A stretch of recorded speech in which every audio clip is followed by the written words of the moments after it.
ജമ്മുകശ്മീരിൽ ഇന്ത്യ സഖ്യം ഭരണത്തിലേക്ക് 90-അംഗ നിയമസഭയിൽ നാഷണൽ കോൺഫറൻസ്, കോൺഗ്രസ്, CPIM സഖ്യം കേവല ഭൂരിപക്ഷം നേടിയപ്പോൾ മെഹബൂബ മുഫ്തിയുടെ PDP തകർന്നടിഞ്ഞു. ജമ്മുകശ്മീരിനെ കീറിമുറിച്ച് അധികാരങ്ങൾ കവർന്നെടുത്ത കേന്ദ്ര സർക്കാരിനോടുള്ള എതിർപ്പാണ് ജനവിധിയിൽ പ്രകടമായത്. ജമ്മു കശ്മീരിൽ ഇന്ത്യ സഖ്യത്തിന് വ്യക്തമായ ഭൂരിപക്ഷം നൽകിയായിരുന്നു കശ്മീർ ജനവിധി. സംസ്ഥാനത്തിന്റെ പ്രത്യേക പദവി എടുത്തുകളഞ്ഞ് അധികാരങ്ങൾ കവർന്ന കേന്ദ്ര സർക്കാർ നടപടിക്കെതിരെ ജനാധിപത്യ അവകാശത്തിലൂടെ കശ്മീർ ജനത മറുപടി നൽകി. 90-അംഗ സഭയിൽ നാഷണൽ കോൺഫറൻസ്, കോൺഗ്രസ്, CPIM സഖ്യത്തിന് 49 സീറ്റിലോടെ വ്യക്തമായ ഭൂരിപക്ഷം. BJP 29 സീറ്റിൽ ഒതുങ്ങി. 42 സീറ്റുമായി നാഷണൽ കോൺഫറൻസ് ഏറ്റവും വലിയ ഒറ്റക്കക്ഷിയായി മാറി. ഒമർ അബ്ദുള്ള മുഖ്യമന്ത്രിയാകുമെന്ന് നാഷണൽ കോൺഫറൻസ് നേതാവ് ഫാറൂഖ് അബ്ദുള്ള പ്രഖ്യാപിച്ചു.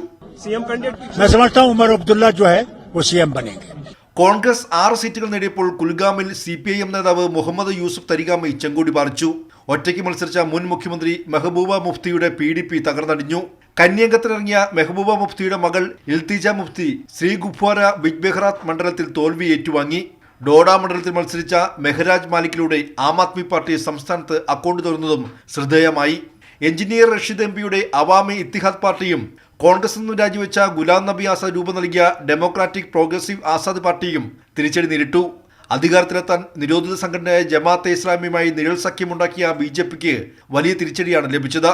തെരഞ്ഞെടുപ്പ് തോൽവിക്ക് പിന്നാലെ നൌഷേര മണ്ഡലത്തിൽ മത്സരിച്ച് പരാജയപ്പെട്ട രവീന്ദർ റെയ്ന BJPയുടെ സംസ്ഥാന അധ്യക്ഷ പദവി രാജിവെക്കുകയും ചെയ്തു. കൈരളി ന്യൂസ്, ദില്ലി.